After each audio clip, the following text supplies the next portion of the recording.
그래서 우리 차례를 한번 싹 보면은 우리 2단원까지는 또 시험에 나왔다, 그지? 2단원까지는 시험에 나왔던 범위였고 이제 3, 4단원이 아마 기말고사 범위가 될 겁니다, 그죠? 자, 3단원 보면은 언어와 매체의 변화라고 하고 있어, 과목의 제목이. 그리고 보면은 국어의 변화, 한글 맞춤법의 이해, 매체의 변화와 수용 이런 얘기가 나와. 뭐 하는 거 같아? 문법입니다, 문법 이제 우리. 그래서 개인의 이제 뭐 성향에 따라 다르지만 문법이 어려운 친구들한테는 조금 힘든 단원이 될 수는 있어.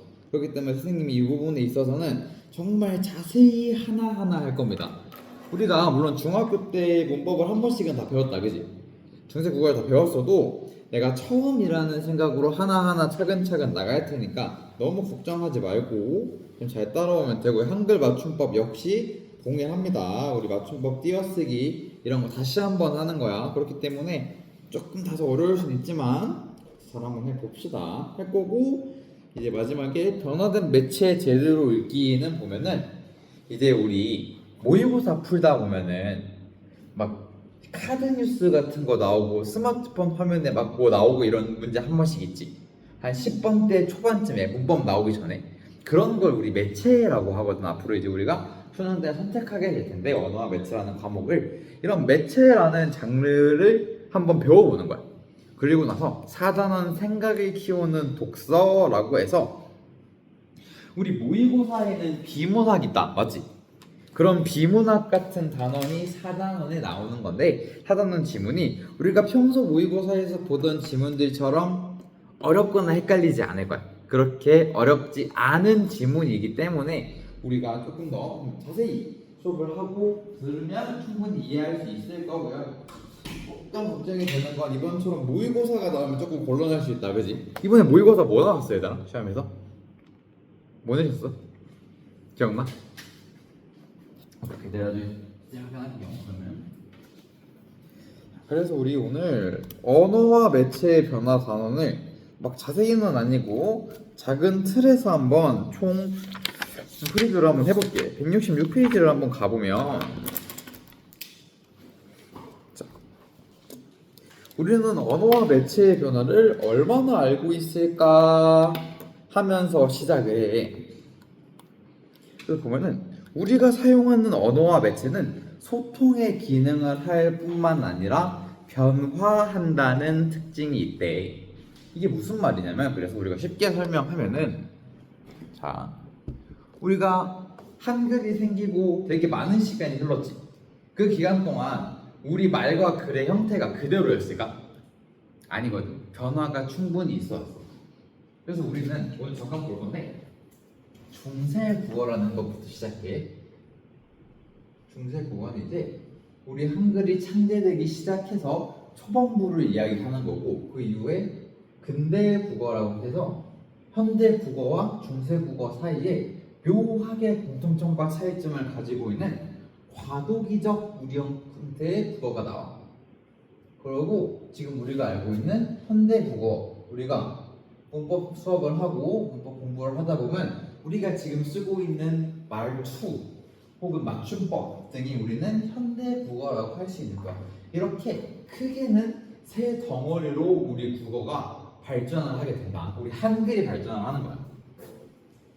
그렇기 때문에 시간의 흐름 속에서 음은, 단어, 문법, 표기 같은 것들이 이제 변화하게 되는 거고, 이 매체 같은 경우도 달라지기 시작하는 거야. 옛날에는 언어와 매체, 특히 국어에서 매체라는 표현을 쓰지 않았어. 왜냐면은 과거에는 매체가 너무 한정적이었거든. 예를 들어 신문. 우리가 다른 곳의 소식을 듣고 싶어? 그러면 방법이 신문밖에 없거나 혹은 조금 더 발전해서 TV 뉴스 정도인 거야.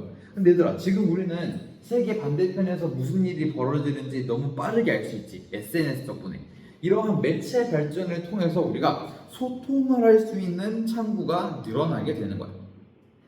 그래서 우리는 1단원, 소단원 1단원에서 중세 국어에 대해 배운다. 국어의 변화라고 해서 처음 우리 국어가 한글이 생겼을 때 어떠한 형태로 문법적인 표기를 하고 대화를 하였는가를 배운 후에 그거와 함께 근대 국어의 과도기적 특징을 조금 같이 볼 거고, 그 후에 2단원 혼합이나 한글 맞춤법에 의해서 한 현대 국어의 맞춤법이 이때랑 어떻게 달라지면서 발전했는지를 볼 거고 3단원에서 이러한 언어 표현들을 어떠한 매체로 이야기하고 있는가를 보는 게 이 3단원의 큰 주제예요. 그래서 우리가 들어가기 전에 훈민정음에 대해서 조금 이야기를 해볼게. 우리 그저께지 이틀 전이지 한글날이었다 그지? 타이밍이 좋았고 훈민 정음이 창제가 됩니다. 조선왕 세조 때 그지? 세종대왕 때 훈민정음이라는 게 창제가 되는데 일단 이거 무슨 말인 것 같아? 한자를 좀 살펴봐. 일단 음은 소리야 그리. 자, 이 정 우리가 잘 아는 정자 하나 있거든. 많이 쓰는 거. 발을 정자. 그다음 발을자. 발은 야. 미는 뭐 같아? 아는 한자일 거야. 백성민자. 후는 근데 그런 말 들어봤어. 훈계하다 이런 말 들어봤어? 후는 가르치다거든. 그래서 보면은 훈민정음은 무슨 뜻이냐면 백성을 가르치는 바른 소리야. 정음이라고 많이 들었는데 과거에는 그냥 바른 소리라는 거지. 우리 말 소리를 자 훈민정음 즉 지금은 한글이라고 말하고 우리는 한글날을 기념한다, 그렇지? 이 한글은 얘들아 말 그대로 글이 아니라 글자야. 우리 글자인 거야. 그러면 훈민정음이 창제되기 이전에 우리 말은 있었어 없었어? 우리 말은 있었지. 우리가 훈민정음 한글이 창제되지 않았다고 해서 중국어를 쓴 게 아니야. 우리는 우리 말을 했어. 근데 우리 말을 옮길 우리만의 단어가 글자가 없었던 거야. 그래서 생긴 게 훈민정음 한글인 거지. 그래서 이따가 이제 수업을 하다 보면은 내가 중세국어 때 어떻게 사람들이 대화했을지를 복원한 게 있거든. 정부 말투가 많이 달라. 어떤 느낌이 드냐면 이때까지는 훈민정음이 없었다 보니까 한자를 많이 빌렸거든. 그러다 보니까 우리 말에서 중국어처럼 성조가 느껴진다. 그걸 일단 한번 들어볼까 수업할 때. 그래서 우리 말을 옮길 글자가 없어서 세종대왕이 훈민정음을 창제하게 된 거야. 여기 다시 한번 페이지 넘겨보면 쭉 넘겨서 169페이지를 보면은 우리가 훈민정음 해례본의 어제 서문을 볼 거거든. 그래서 여기서 언해본을 보네요. 언해본. 뭐 언해본, 해례본 뭐 이런 거 그게 중요하지 않습니다. 우리가 역사 시간이 아니다 보니까. 그래서 세종 어제 훈민정음 이라는 부분을 볼 건데 우리 170페이지 한번 펴보자.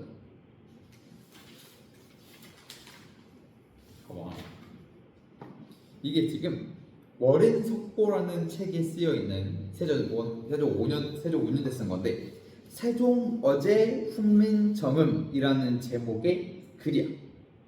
그리고 지금 이게 원본입니다. 그러니까 중세에는 이런 글자로 쓰여 있다는 거야. 우리가 모르고 잘 안 읽히는 글자가 한두 개가 아니다, 그지 얘들아? 그러면 우리는 이거를 어떻게 공부해야 할까를 생각해 봐야 되는데 세종 어제 훈민정음을 공부할 때는 반드시 현대어와 비교합니다. 현대어와 함께 보는 거야. 그래서 우리 현대어 풀이가 같이 있어. 보여 얘들아? 밑에 현대어 풀이 같이 있다. 그래서 이걸 기반으로 우리 같이 볼 거야. 제목부터 볼게. 세종 어제 훈민정음이라고 하고 있다. 여기서 우리가 첫 번째로 걸리는 이상한 점이 있는 게 뭐냐면 밑에 이응이 걸려 있어, 그지? 받침 없는 애들 다 이응 깔았지. 이 이응이 보면 이제 봐봐. 훈민정음 할 때 이응이랑 세종 어제 밑에 있는 이응이랑 모양이 같아 달라? 다르지? 그지? 봐봐.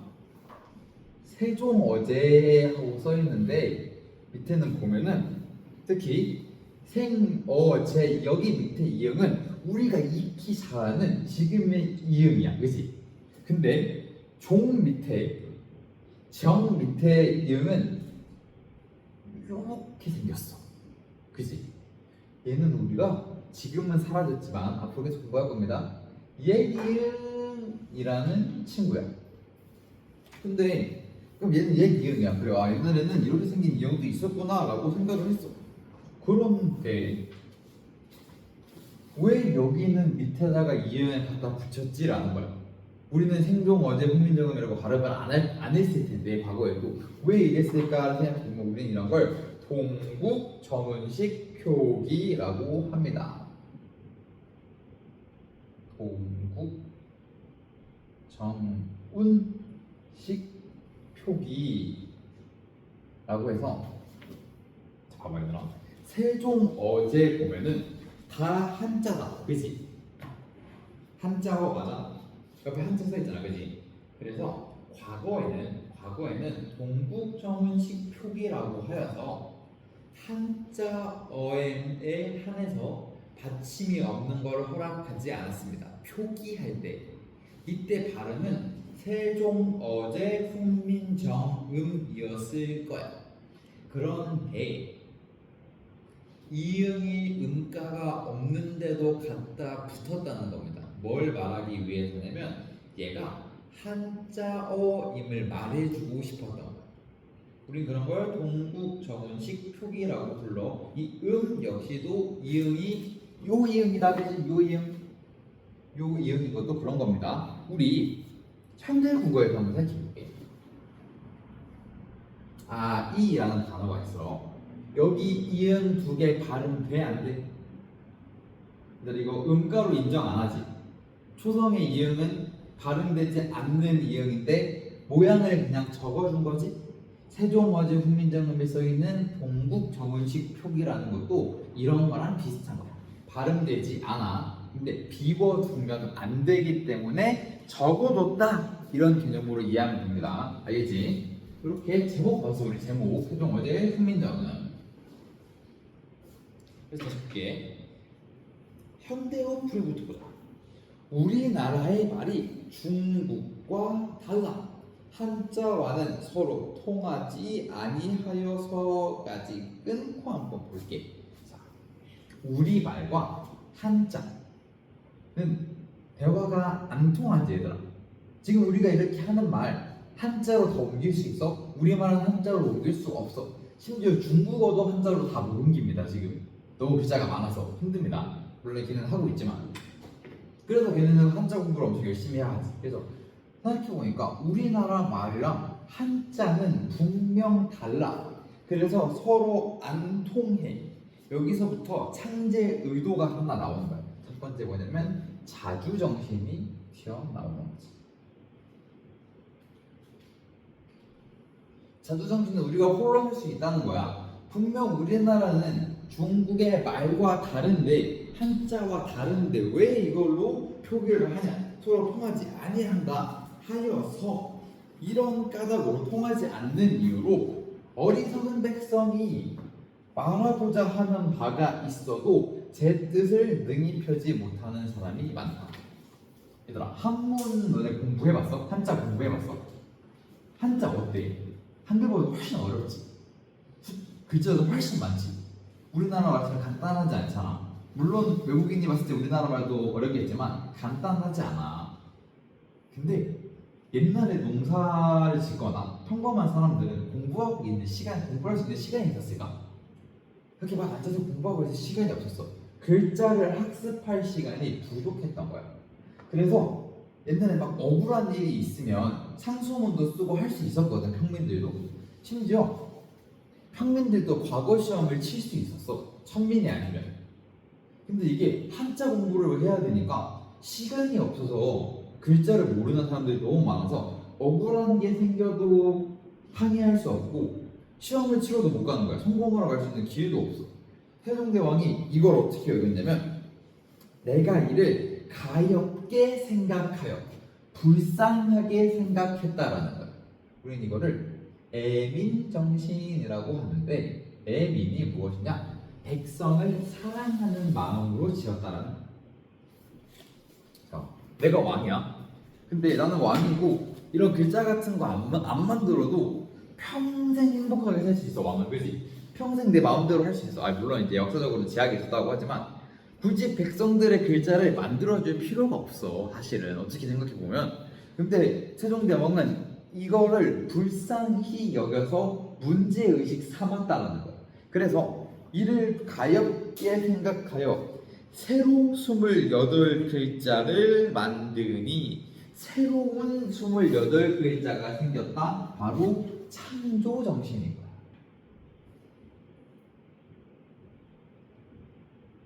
창조는 새롭게 만들었다는 거지. 이제 어떤 걸 볼 수 있냐면 우리 영어를 한번 생각해 볼게. 영어랑 쌤은 제2외국어가 독일어였거든. 물론 지금은 독일어를 하나도 할 수 없어. 다 까먹었어. 근데 독일어랑 영어랑 공을 나타내는 볼이 똑같이 이렇게 써. 이 볼이라는 단어는 놀랍게도 라틴 계열 언어를 쓰는 사람들은, 그러니까 라틴어 계열은 다 볼이야. 그럼 뭔데? 얘네는 근거가 있어. 어떤 언어를 기반으로 왔나? 과거 고대 라틴어가 기반이었던 거야. 그리고 보면은 스페인 애들은 브라질이랑 말이 통해. 똑같은 스페인어를 쓰거든. 이런 식으로야. 그래서 걔네는 심지어 그런 스페인어도, 스페니쉬도 영어 라틴어를 기반으로 해. 그럼 사실 전 세계는 대부분 라틴어라는 어원을 가지고 단어들이 생기기 시작했어. 즉 어원이 존재해서 완전히 새롭게 창조된 말이 아니야.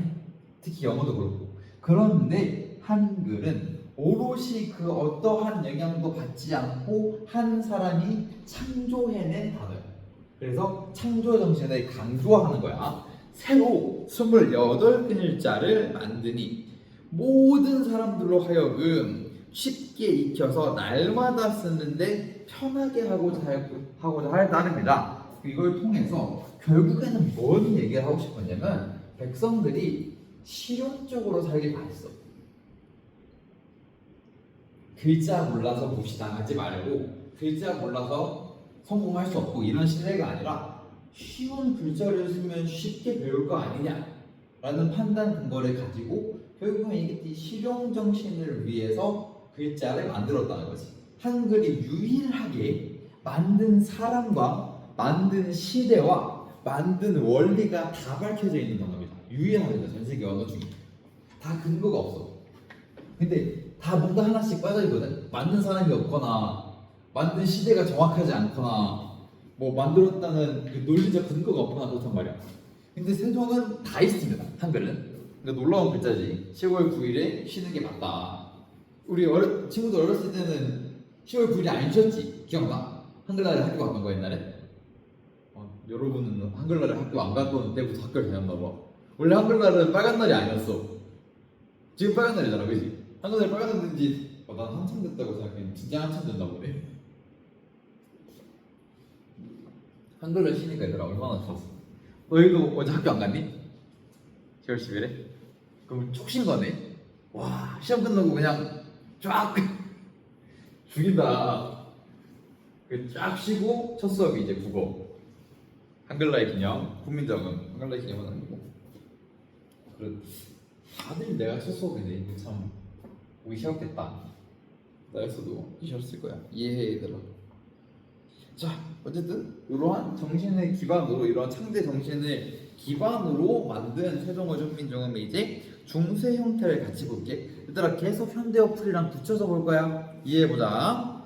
나랏 말싸미라고 하고 있어. 벌써 걸린다.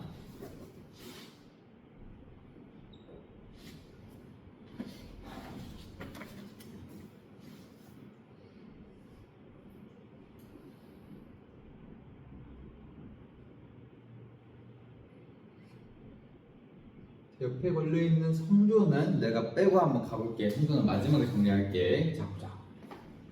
이게 뭐랑 같냐고 하냐면 현대어에서 우리 나라의 말이라고 하고 있어.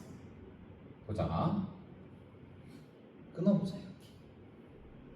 이것까지는 이해할 수 있겠지. 대충 읽히지 얘다. 나라, 그지? 근데 의가 있네. 근데 여기서 말을 꾸미는 의가 없거든, 그지? 근데 뭐가 있어? 시옷 보여, 시옷, 그지? 이 시옷이 조사 역할을 하는 겁니다.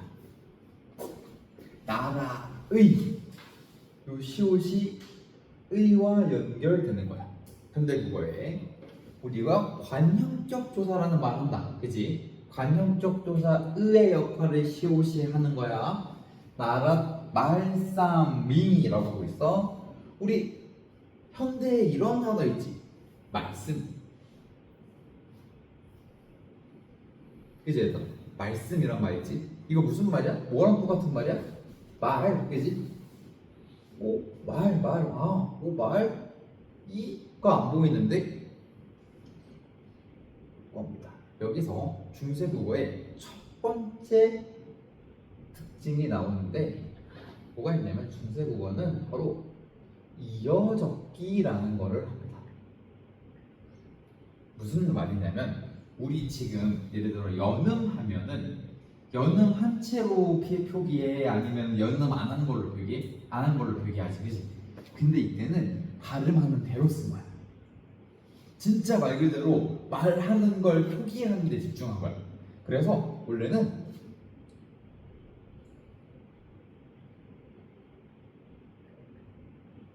였을 거야. 근데 요 놈이 연음됐지? 우리도 지금 현대어도 말씀이라고 하면은 발음은 이렇게 해야 된다, 그지? 근데 이렇게 표기 안 하지, 그지? 근데 옛날에는 이렇게 다 이어 적었다, 알겠지? 그럼 이제 우리가 딱 여기까지 하고 의문이 드는 게 하나 있으면 참 좋은데, 우리가 모르는 말들이, 그러니까 지금은 안 쓰는 표현이 하나 뭐였어? 뭐냐면 아래 아. 우리 학원 이름에 아래 아 있다, 그지? 그래서 우리는 지금 그걸 한번 싹 정리할 겁니다. 오늘은 얘들아 이것만 이해하고 가도 너무 좋다, 알겠지? 하지만 이건 따로 정리한 게 있어가지고.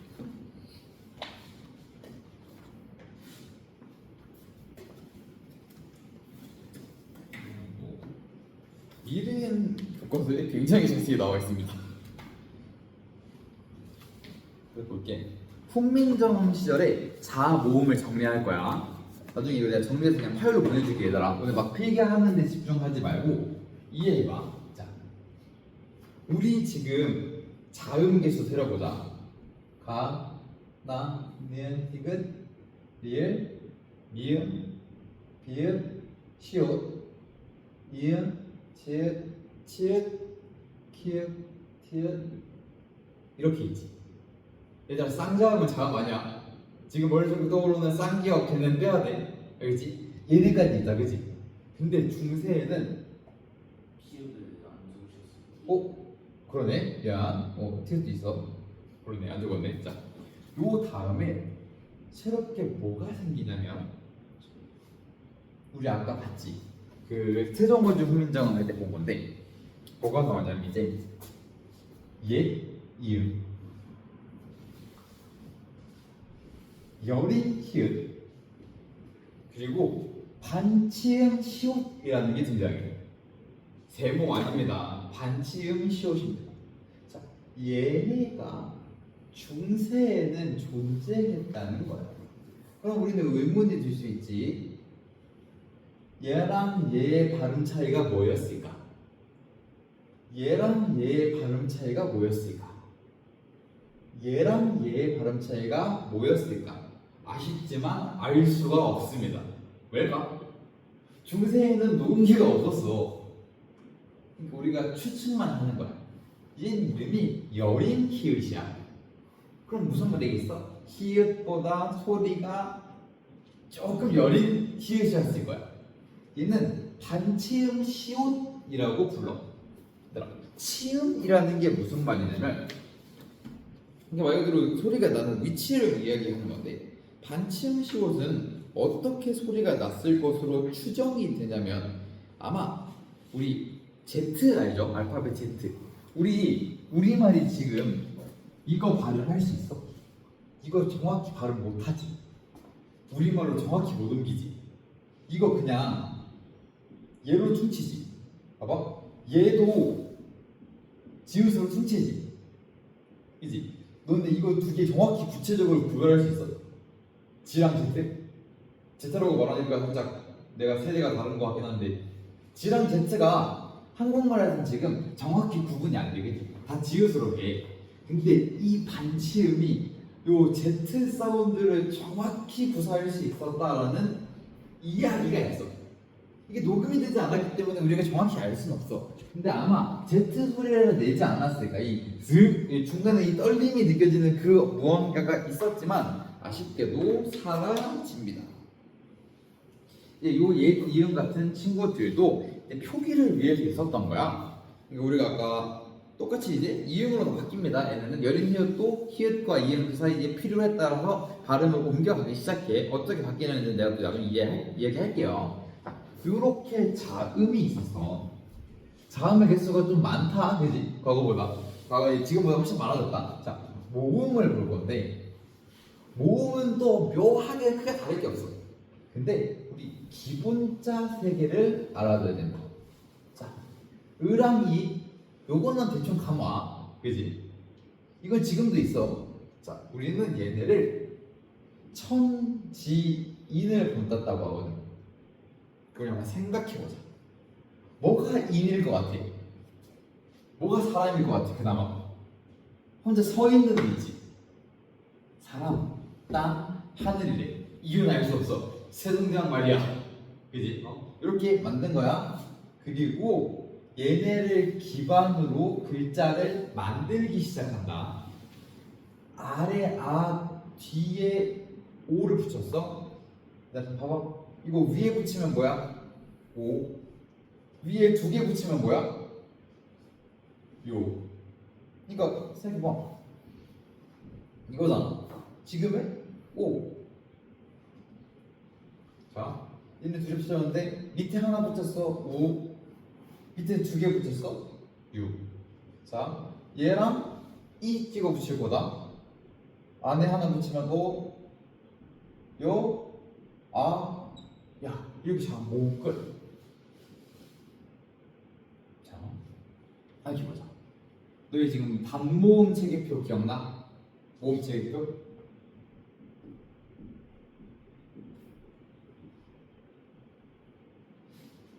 뭐 이런 것들이 있거든. 그건데 현대니까 의미 없고. 자, 얘네가 기본 자음 모음이었어. 그럼 우리가 요 친구가 좀 의문이란 말이지, 그지? 왜? 얘는 지금 안 씁니다. 언제 쓰냐면 우리 학원 이름에 한 번 쓰이고 참크래커 먹을 때 한 번 쓰인다, 그지? 참크래커도 이렇게 돼 있잖아, 그지? 이거 총 아닙니다, 그지? 요 아래 아자도 옛날에는 실제로 발음이 됐는데 요 아래 아자는 어떻게 쓰여있냐면 이게 뭐랄까, 이 변형의 형태가 다양했던 거야. 옛날에는 얘는 이렇게 만들었지만 얘가 필요에 따라서 으로 발음되기도 하고 이로 발음되기도 하는데 얘의 존재가 왜 생긴 거냐면 우리 오늘 조금 알아두면 굉장히 좋은 개념, 모음 조화라는 걸 이해해야 됩니다. 우리 한번 내가 다음으로 한번 만들어 볼게.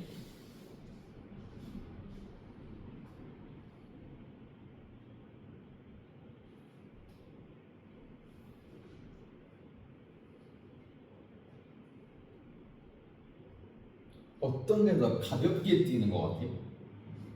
폴짝폴짝이지.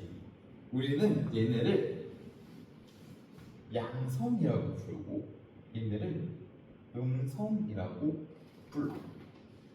가벼운 소리는 양성모음, 무거운 소리는 음성모음이야. 자, 여기까지 됐어. 근데 섞어볼게. 폴짝폴짝 좀 어색하잖아. 느낌이 조금 어색하지. 얘는 어떻게 뛰는지 모르겠지 지금.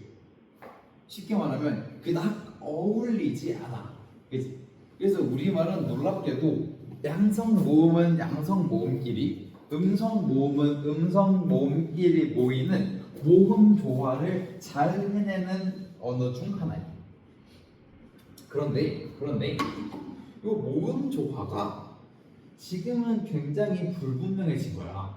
예를 들어서 과거에는 우리 뒤에 막 조사 같은 거 붙거나 막 합성어, 파생어 만들 때마저도 모음 조화를 다 했거든 옛날에는. 왜냐면 얘는 그냥 갖다 붙이면 된 거야. 쉽게 설명해서 얘의 존재로 모음 조화가 너무 쉬웠어. 근데 얘가 사라지면서 우리말의 모음 조화가 없어지기 시작해. 정확히는 옛날에는 모음 조화를 반드시 지켰는데 지금은 모음 조화를 반드시 지키지 않아도 괜찮습니다. 그래서 조금 어색한 애들이 나올 거야. 이 정도 이렇게 싹 잡아놓고 특히 요 자모음 잡아놓은 다음에 다시 우리가 가정어조 후민정음으로 갈 겁니다. 익숙함이 이제 아래가 나왔다. 그지? 나라 말싸미 나라의 말이 진기게 달아라고 하고 있어. 자, 대충 우리 무슨 말인지 알겠어. 음대랑 비교할 거니까 중국과 달라인 거야. 여기 한번 볼 게 있는데 여기서 보면 딩규까지는 동국정어식 표기야. 한자어라서 다르게 표현한 거야. 근데 우리 여기서 에에 주목해야 돼. 보자.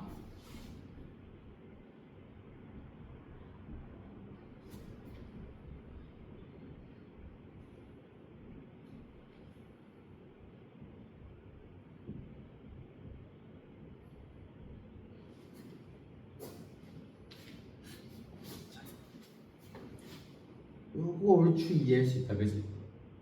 요거도 좀 이상하긴 한데, 그지? 좀 이상하긴 한데 달라를 말하고 싶었던 것 같아. 근데 얘가 조금 독특해. 현대 국어에서 보자. 그다음 현대 국어에서 애는 무슨 역할을? 위치, 시간 같은 거 얘기하지 않아. 그치? 근데 지금 얘는 언제 쓰고 있어? 중세국어에는 누구랑 비교하고 있지? 느껴져야 돼? 우리는 이런 걸 비교 부사격 조사라는 말을 씁니다. 원래 우리 현대 국어에서는 와나 과가 비교 부사격 조사로 뭐와 뭐를 비교할 때 와나 과를 써, 그치? 근데 과거에는 이 에라는 조사가 현대와는 다르게 비교 부사격 조사로서 역할을 했다는 겁니다. 이해하시겠습니까? 이런 차이점을 계속 잡아가는 거야. 나는 계속 잡아갈 겁니다. 그래서 문자로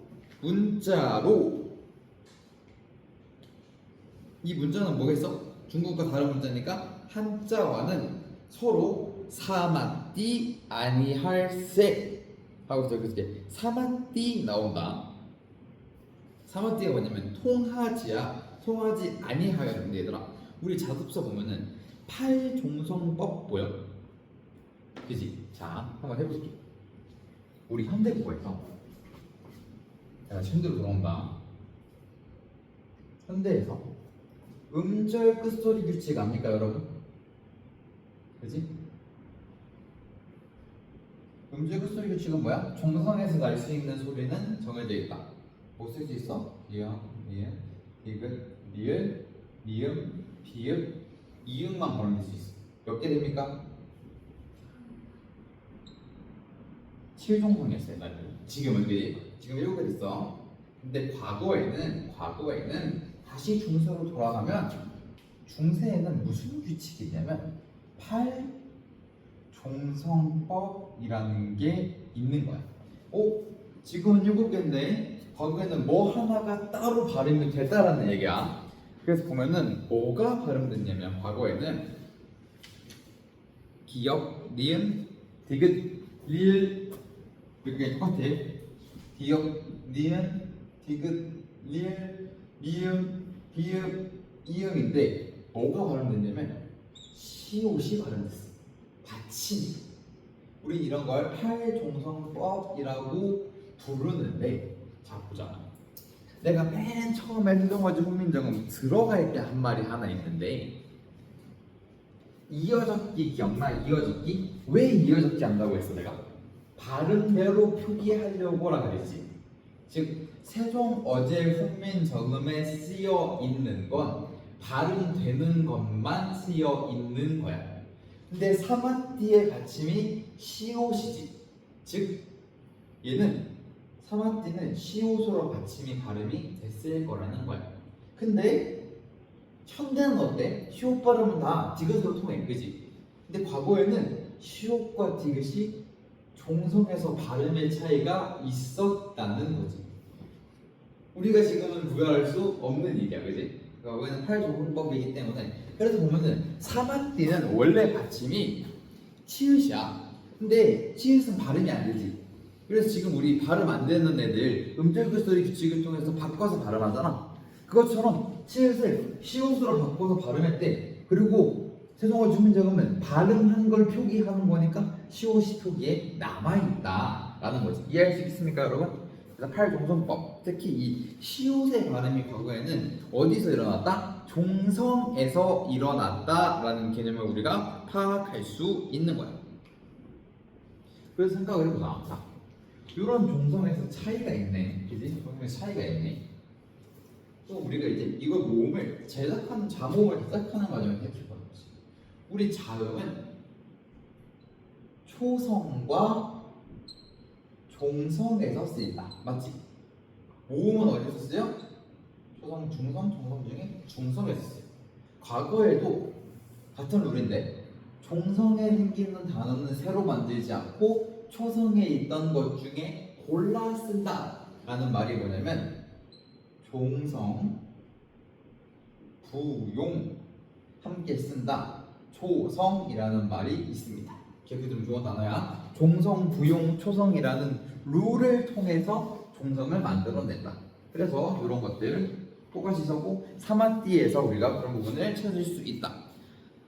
아니할세, 아니하여서 이런 전차로, 이런 까닭으로, 이거는 단어가 바뀐 거야, 얘들아. 단어가 바뀌기 시작하는 거야.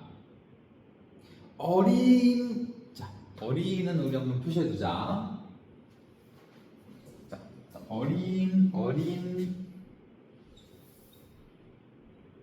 우리 지금 어린 하면 무슨 나이, 무슨 뜻이야? 영어로 바꾸면 0이지. 젊다. 근데 이거 이 현대에서 이렇게 쓰였어. 근데 지금 우리 현대국어 번역본을 보면은 현대국어 번역본을 보면 뭐라고 나오냐면 어리석은 백성이라고 하고 있어. 그지? 지금 어린의 뜻이 지금의 어리석다라고 말했던 표현들이 과거에는 어린이였던 거야. 근데 지금은 얘 뜻이 바뀌었죠. 어린은 나이가 어린 걸로 바뀌었습니다. 그치? 그래서 어린이 하면은 원래는 비하 발언이었습니다. 근데까지 어리석은이 실제로 그래서 어린이였던 거야. 나이가 어린 사람이 덜 배웠으니까 어른보다 그 뜻이 남아 있는 겁니다. 어리석은이라는 뜻의 어린이였습니다. 처음에 어린이가 생길 때. 근데 우리 또 방정환 선생님이 어린이 나를 만들면서 그런 뜻이 자연스럽게 없어진 거지. 나이가 어린이라는 말이 생기기 시작한 거야.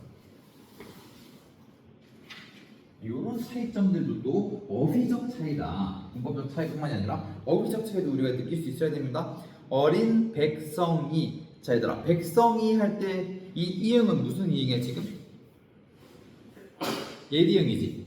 차이 보여, 얘들아? 백성 밑에 받침 이응 자세히 봐봐. 예디응이거든. 위에 꼬다리 하나 붙어있지. 요거는 뭐야? 한자어라서 이응 붙은 게 아니라 원래 발음되는 이응. 그지? 받침에 그냥 우리가 알고 있는 현대어 이응 붙으면 동국 정운식 표기 때문에 나오는 이응. 내가 이제 계속 잡으면 갈 거야. 백성이, 어리석은 백성이 주격조사고 니르고저 그래서 니르고저가 뭐냐면 이르고자라는 거야. 자, 여기 망하고자라고 나와 있는 거는 뭐 무시할 필요가 없는데 다시 볼 필요가 없어요, 특히. 우리 말을 이르다 이런 말 하지. 그러니까 진짜 나 속어서 미안합니다. 꼬지르는 거 말고 진짜 말하다가 이르다 하는 거 알아 얘들아? 그지? 말을 이르다 니르다 한 거야 과거에. 이거 어때? 지금 뭐가 쓰여? 원래 우리나라는 초성이 이런 말 잘 안 써. 우리 이런 건 뭐라고 하냐면 두음법칙이라고 해. 지금 우리는 맨 앞에 니은이나 리을이 잘 안 나옵니다. 그지? 선생님 이름이 이태영이야. 그지? 이태영인데 이거 그대로 우리보다 조금 북쪽에 사는 친구들 뭐라고 해? 리 하지? 얘네는 두음 법칙을 적용하는 거지. 적용 안 하는 거지. 그지? 두음 법칙을 적용해서 우리는 이 하는 거야. 그럼 중세에는 두음 법칙이 적용되지 않았다라는 겁니다. 언제는? 중세에는. 그래서 이게 북한에서 의도적으로 이렇게 쓰는 거야. 그러니까 순 우리말에 가까운 형태를 쓰려고 하다 보니 과거 중세 국어 때의 형태를 프레임을 지켜나가려고 하는 그런 겁니다. 좋고 나쁜 걸 따질 순 없지. 근데 리 하면 조금 어지러울 것 같긴 해. 우리나라는 그냥 이로 통일해서 다행입니다. 우리나라는 이루고자 할 바가 있어도 이거는 자 홀빼야 홀빼. 자 내가 지금 발음 어떻게 했어요 얘들아? 홀빼라고 했지. 이게 왜 홀빼라고 하는 게 아니냐면 요 친구가 사라지지. 그러면서 얘가 어떻게 바뀌냐면 할이 돼. 할바가가 되는 거야. 근데 얘가 받침에 이렇게 있으면은 과거 흔적을 찾아보니 얘를 된소리로 발음하게 시켰대. 그래서 과거엔 얘가 홀베이셔도 였을 거야. 근데 얘가 사라졌지. 할바가야. 신기한 거 찾을 수 있다. 할까지 오키 알겠어. 바, 이 하나랑 가가 같은 위치에 있어. 보자. 우리 이거 가 뭐야? 현대국어에서 얘들아 주격조사지. 그지?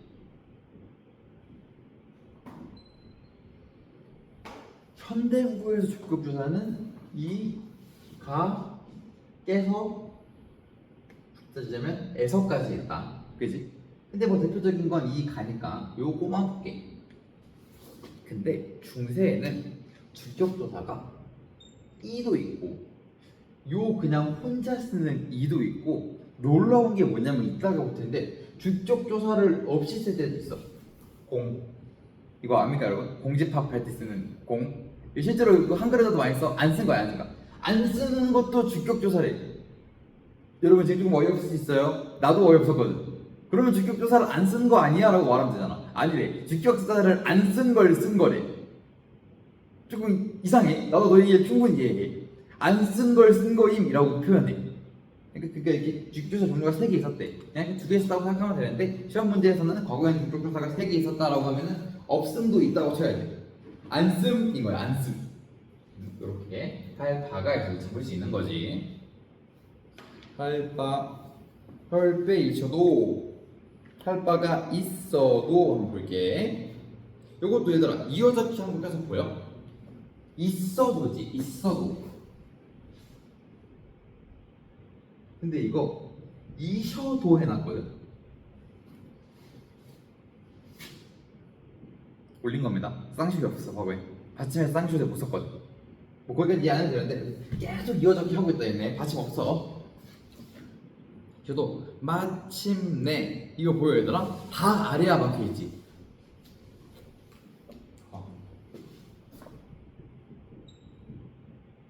이렇게 놨지. 다 아래야지.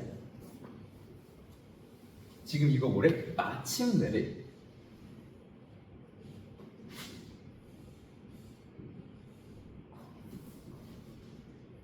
아주 자기들 마음대로 쓰고 있다고 지금. 요 아래아는 아로 발전했고 요 아래아는 이로 발전했어. 이게 납득이 안 될 수 있는데 무슨 이유가 있냐면 요 아래 아가 자, 요 아래 아는 따라오면 지금 뭐 필기할 수 있는 필기를 해보는데 요 아래 아가 16세기로 돌아가자. 얘들아, 세종이 훈민정음을 언제 창제했는지 연도 아는 사람?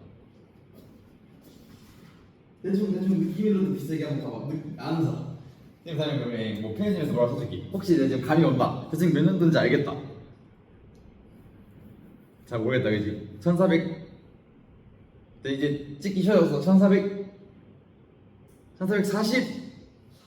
43년 이게 너무 많이 늘었다 그지? 자, 1443년에 훈민정음이 창제가 돼. 반포는 46년이야.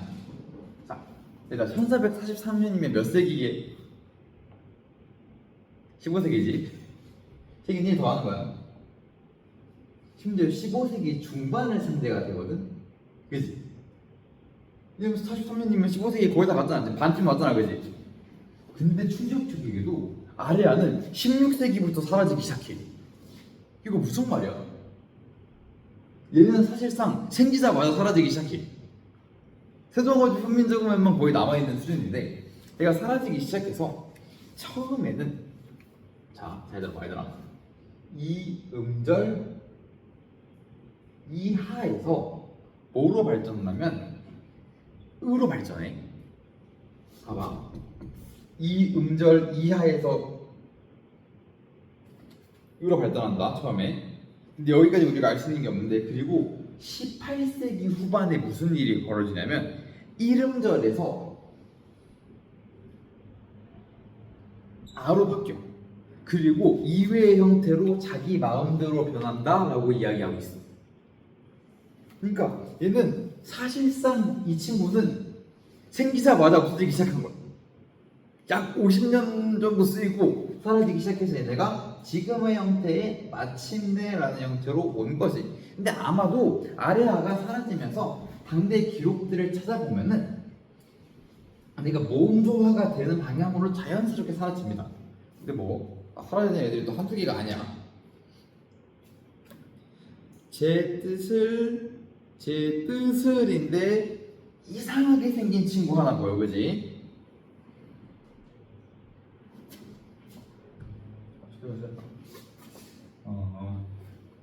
지워야겠는데.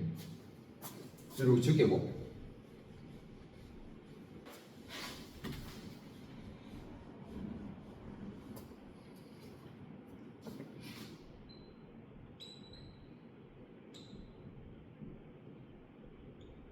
이거 나온다, 그치?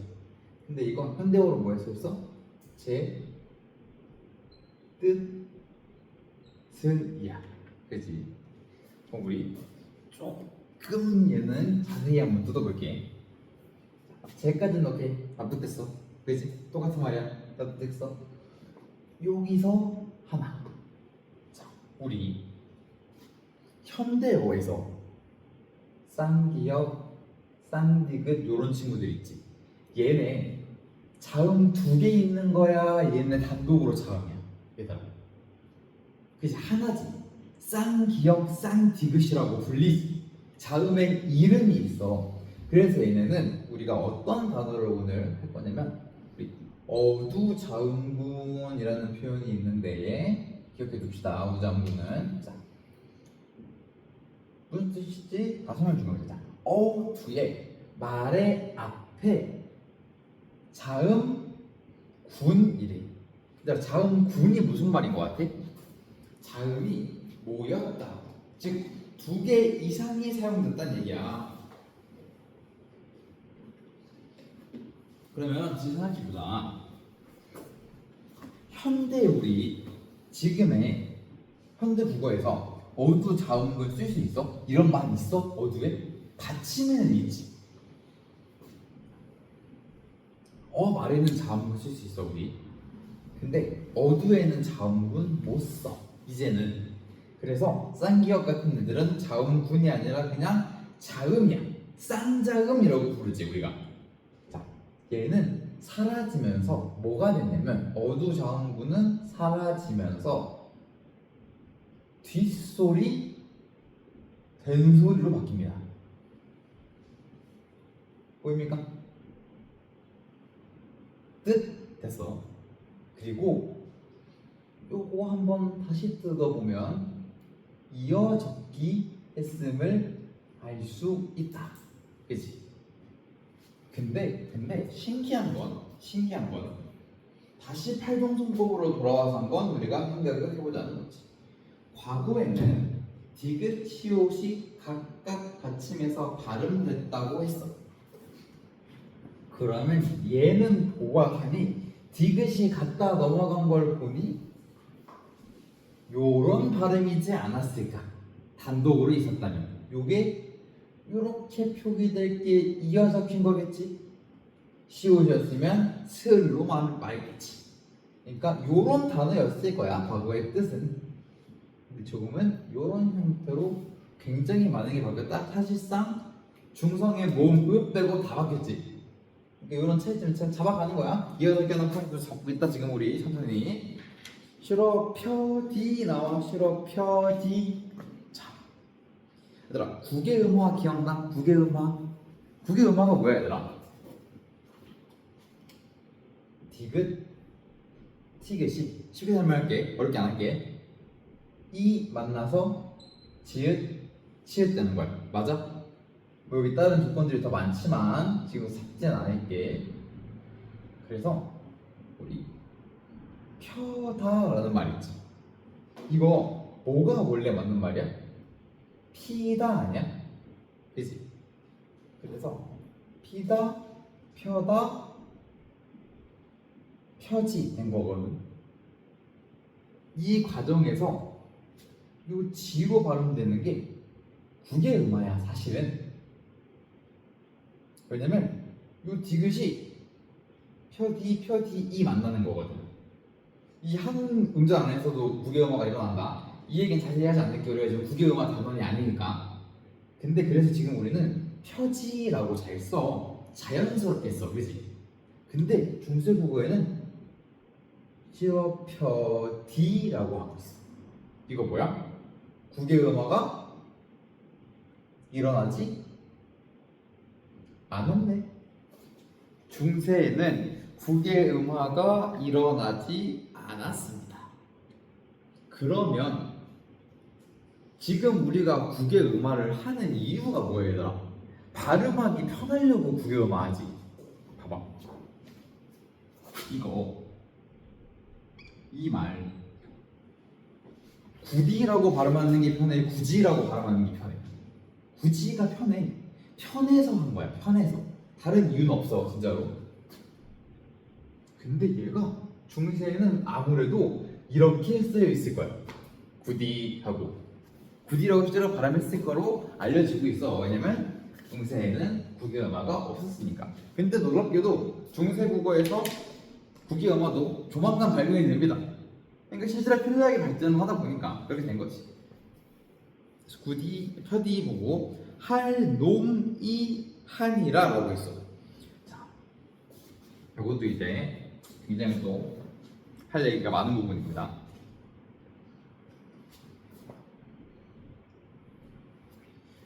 다소 쓰기 힘들다 얘는 진짜.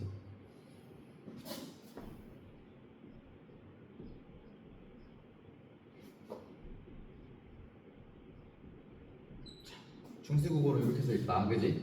이거 그대로 쭉 내려가 봐. 현대어풀이에 뭐라고 나와? 야, 앞에까지 해야지. 뭐까지 해야지.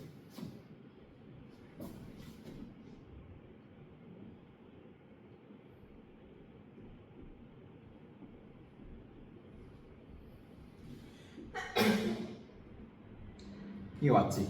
이렇게 써놨지? 봐봐. 못 봐봐 얘들아. 못 디귿 발음 됐다, 그지? 물론 지금도 내 디귿은 자 할 요게 하는이었어. 근데 놈이 보자. 이거 이어잡기가 기본이라 했지. 그럼 원래 뭐였을까 얘들아? 놈 이였을 거야. 오케이, 이 똑같네. 놈 지금 얘들아, 놈은 무슨 뜻이야? 비하 발언이지. 그러니까 비하 발언이라기보다 낮추는 표현이지. 비속어라고 하지. 놈은 사람을 낮게 부르면 놈이야. 근데 과거에는 이 놈이라는 말이 우리가 지금 생각하고 있는 그렇게 부정적인 어휘를 쓰지 않고 있었다라는 거야. 그냥 사람이라는 뜻이었어. 그래놓고 또 한이라 하고 있어. 놈이 한이라. 놈이 많다. 또 단어 차이 보이지? 옛날에는 하다라는 말이 많다라는 말과 같이 쓰였어. 보면은 자, 근데 또 웃긴 게 있어. 여기는 할 놈이 한이라는 말이야. 그럼 이 하다라는 애는 중세에는 우리가 알고 있는 내 영어로 설명할게. 구시자되자면 두의 의미와 많다라는 뜻의 매니의 의미를 다 갖고 있었는데 지금은 한이는 오로지 두만 가지고 있다. 그죠? 이런 뜻의 지금 단어의 문제들이 생기고 있어. 문제라기보단 단어가 생기고 있는 거야. 계속해서. 근데 내가 항상 이런 걸 수업을 하면서 하고 어렸을 때부터 공부를 할 때도 느낀 거지만 어쩌다 이렇게 많이 바뀌었을까? 항상 궁금해. 근데 우리가 이유는 알 수 없어. 애석하게도 그냥 자연스럽게 사라져 버린 거야. 다행인 것 같기도 하고. 근데 되게 많이 바뀌니까 우리가 또 납득이 안 되는 경우도 좀 있지. 근데 생각해보면 저게 납득이 안 되는 게 아니라 우리 문법 공부하다 보면 근데 그런 거 기억나? 엄청 예외 사항이 많지 얘들아. 특히 발음할 때 사실 중세국어 그대로 갔으면 예외가 없었을 거야. 이 봐봐, 이 지우 얘네 얘기하려고 했어. 얘네 없어지면서 발음이 안 된 거야. 팔종손법 했으면 문제가 안 됐을 거야. 모든 모음들, 받침들이. 근데 얘네를 못하니까 우리에게 음절 규칙에서 음을 규칙에서 조금의 하자가 생긴 게 아닐까라고 개인적으로 내가 음원 공부하면서 느낀 겁니다. 이 정설이 아니고 그냥 내가 대학교 때부터 공부하면서 느낀 게 그래. 이상해. 근데 중세어를 이상하다고 하기에는 내가 아는 게 없어서 현대어를 이상하다고 하는 게 맞지 않을까라는 그냥 이야기인 거지. 놈이 아니라 내 일을 보면은 내가 일을 이라고 하고 있어. 보자. 내가랑 내랑 똑같은 말이래. 내 일을이랑 내가 일을 이래? 우리 아까 전에 주격 조사 중세 뭐뭐 있다 그랬지 얘들아? 이 없음. 여기선 놀랍게도 자 우리 이거 지금 내 이거 있잖아. 내가 해서 잘 쓰지. 근데 중세에는 이게 이쯤 되면 그냥 그 가가 없어요라고 할 만도 하잖아. 현대학자들은 그렇게 분석하지 않았습니다. 나에 이가 붙어서 내가 됐다는 거야. 이 내의 어원을 기반으로 지금도 내가 남아있다는 거지. 이거 주격조사 이가 쓰인 거야. 여기서 내 일을 내가 일을 위하여의 위 있다. 이거 위하여 그냥 우리말일 것 같잖아. 그지? 특히 위가 근데 이게 어조사 위 할위자가 있어가지고 이게 한자. 그래서 밑에 뭐라고 써놨어? 윙 해놨지. 근데 자 봐봐. 동국 정원식 표기라고 그랬어. 이건 한자어임을 말해주기 위해서 쓴 거야.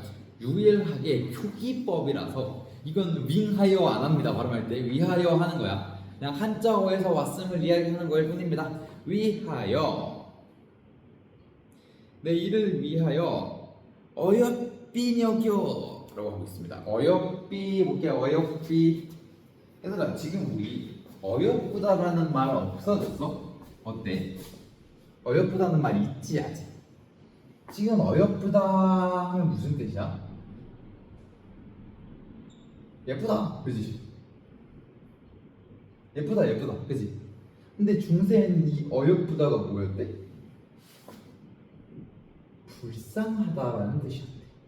이유는 알 수 없어. 얘가 어쩌다가 예쁘다가 된지 진짜 이유는 알 수 없는데 얘가 예쁘다였대. 어여삐 여겨. 어여삐 봐봐. 근데 여기서 뭐 어여삐 뭐래? 너겨 하고 있다. 너겨. 부음 법칙 적용 안 됐어. 너겨. 새로 28자 자가 한자지. 동국정원식 표기 또 했네. 여기 이응 모양 보자. 이응이 아니네요. 28글자를 웬그노니 만들어 놓으니 이런 뜻이야. 만드니. 사람마다 하연데 이상한 이응이 하나 있다, 그지? 쌍이응. 이게 뭘까? 이유를 알 수 없는 글자가 하나 나타났어. 요 쌍이응도 굉장히 빠른 시간 내에 사라지는데, 하지만 분명 정리해놓은 게 있는데 어디 갈지 녹색 위에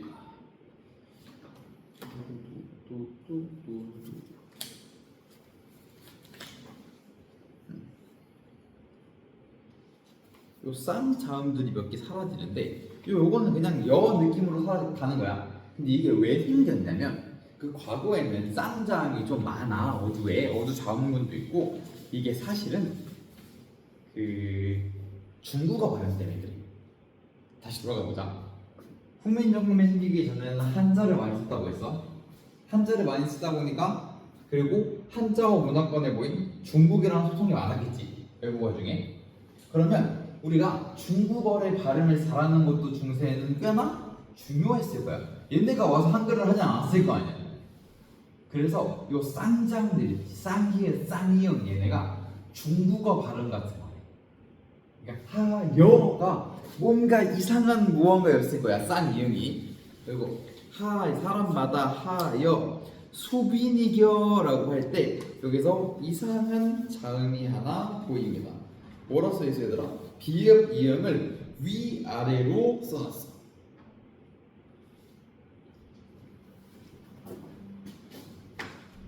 요 비읍 이음이 진짜 재미있는 요소가 조금 있습니다. 다시 한번 볼게. 여기 보면은 수비이겨야 수비. 아이고 어렵다 내가 쓰기도.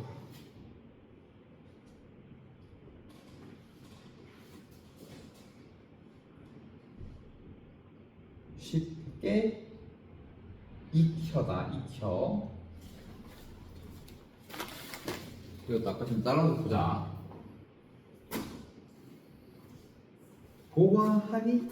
보아하니 요놈이 걸려. 요놈이 그지? 근데 생각해보면 이거였을 것 같아. 그지? 이어서 한다 그랬으니까. 그래서 우리는 요 이상한 친구를 한번 잘 됩니다. 요 녀석. 얘들아, 얘 이름 한번 예상해봐. 얘 이름 뭘 것 같아? 감도 안 오지. 얘는 우리 순경은 비읍이라고 부릅니다. 저주잖아. 순경은 비읍. 자, 얘는 과거에 발음이 어떻게 됐을 거라고 예측이 되냐면 리을과 반치음 시옷 사이. 그러니까 예측이 전혀 안 돼. 우리 지금 예소리도 추측하지. 예소리는 알지. 내고 있으니까. 추측하고 있는 이 소리와 아는 소리 사이에 무언가로 발음이 됐을 거래. 근데 얘는 정말 놀랍게도 가장 빨리 없어지기 시작하는데 15세기 중반부터 사라지기 시작합니다.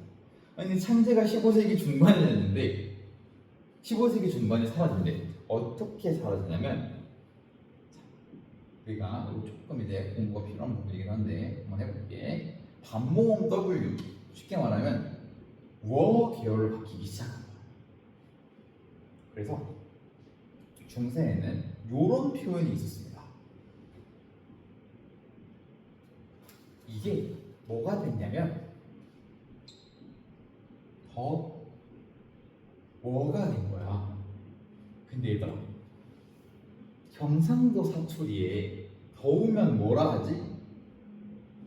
더버 하지 않아? 어른들. 우린 잘 안 하지.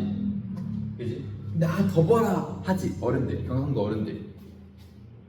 충격적이게도 중세 국어의 흔적으로 봅니다. 경상도 사투리가. 이 오묘하게 나는 비읍이 이때 이 순명한 비읍의 흔적이라는 거예요. 그래서 혹시 여기 내가 국어를 전공하고 싶다 없지? 내가 국어 전공자 여기서 없을 거 아니야, 그지? 이제 우리는 이제 중국어를 공부하다 보면은 이런 신기한 것들을 또 우리가 공부하곤 합니다. 근데 뭐 여러분 할 일 없을 거예요. 선생님 같은 사람들이 찌찌삐찌한테 막 물어보고 취미로 이런 거 하고 있는 거야. 논문 읽고 있고. 취미가 논문 읽기라고 하니까 좀 이상해 보이긴 하는데 실제로 맞으니까. 그래서 이런 것들이 사용되고 있다. 쉽게 니겨, 쉽게 여겨, 익혀.